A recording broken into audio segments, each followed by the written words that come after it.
Many people ask, and I've been asked this before, why do you guys put your face on the ground? What are you doing? What is this prostration? You know, this prostration, or sujood in the Arabic language, is not something new. If you look, for example, in the Christian New Testament, the book of Matthew, chapter 26, verse 39, you'll find Jesus described there as prostrating and beseeching his Lord for his bounties. In the Old Testament, we find the great prophets, such as Abraham and Moses and David, peace be upon all of them, described as prostrating and beseeching their Lord.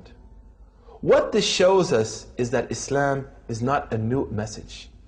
Islam is not the invention of Muhammad, peace be upon him, but Islam is the message of all of the prophets, and the prophecy of Muhammad is the culmination of that prophetic message. It represents the zenith of the prophetic message to humanity. Now, what I would like you to do is try to imagine a way that you would show your submission to God.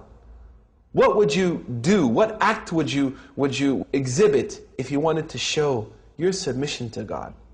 Is there any greater act than the act of prostration?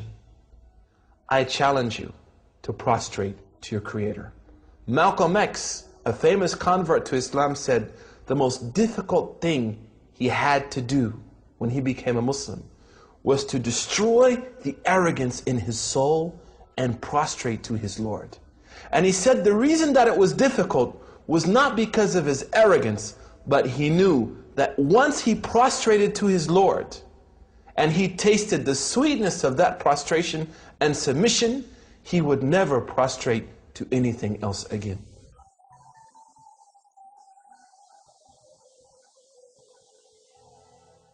And he, Jesus, went a little further and fell on his face and prayed. The Bible, Matthew 26:39. Allahu Akbar, Allahu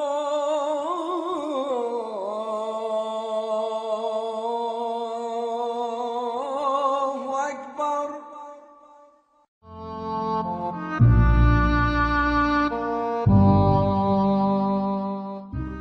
A Muslim is supposed to pay a financial obligation called zakah.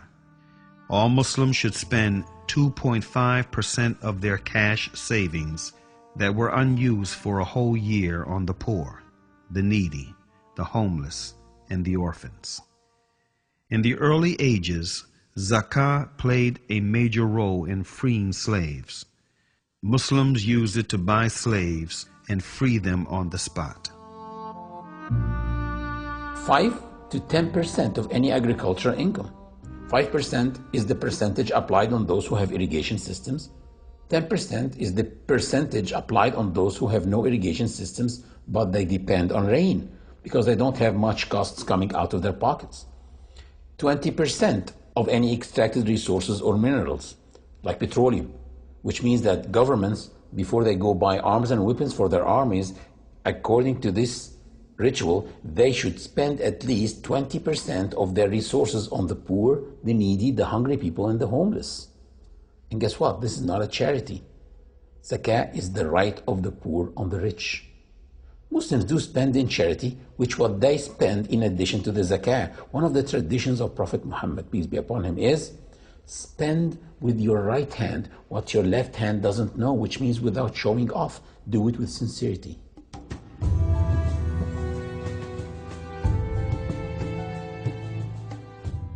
Muslims fast the month of Ramadan, which is the 9th month in the lunar calendar. In Ramadan, Muslims do not eat, drink, nor engage in any sexual activity from dawn till sunset.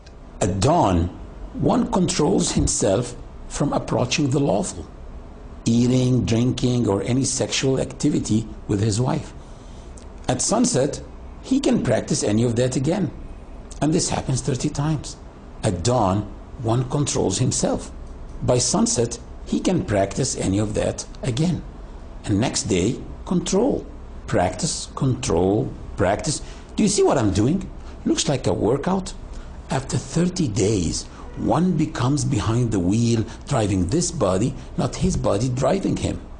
He becomes in control of his stomach and his sexual organs. Fasting is a ritual of worship that enhances your patience and perseverance through the discipline.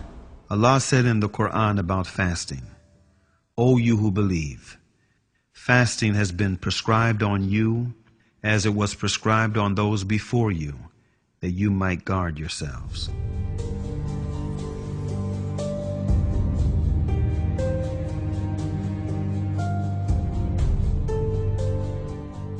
Hajj, or pilgrimage, is an obligation once in a lifetime only on those who are financially and physically able. It shows the universality of this religion. Last year, I did pilgrimage with 2.5 million Muslims. We were all moving together from one place to the other, eating together, worshiping together, praying together, and wearing the same simple clothes together. Anyone besides you can be a millionaire, an owner of a chain of restaurants in his country, or a very poor person. Nobody knows, simply because we are all the same.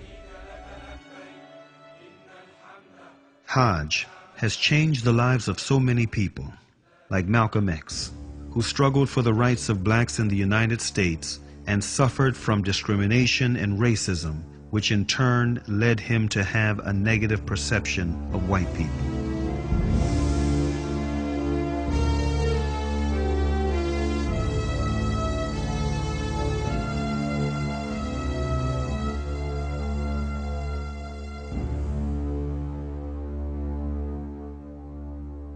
After performing Hajj, he changed. He wrote a letter to his loyal assistants in his newly formed Muslim mosque in Harlem, asking them to duplicate it and distribute it to the press. He wrote, "In pilgrimage, during the past 11 days here in the Muslim world, I have eaten from the same plate and drank from the same glass with fellow Muslims whose skin is the whitest of white, their eyes are the bluest of blue, their hair is the blondest of blonde, and in their actions, and in their words, and in their deeds, I felt the same sincerity of the black people of Nigeria, Sudan, and Ghana."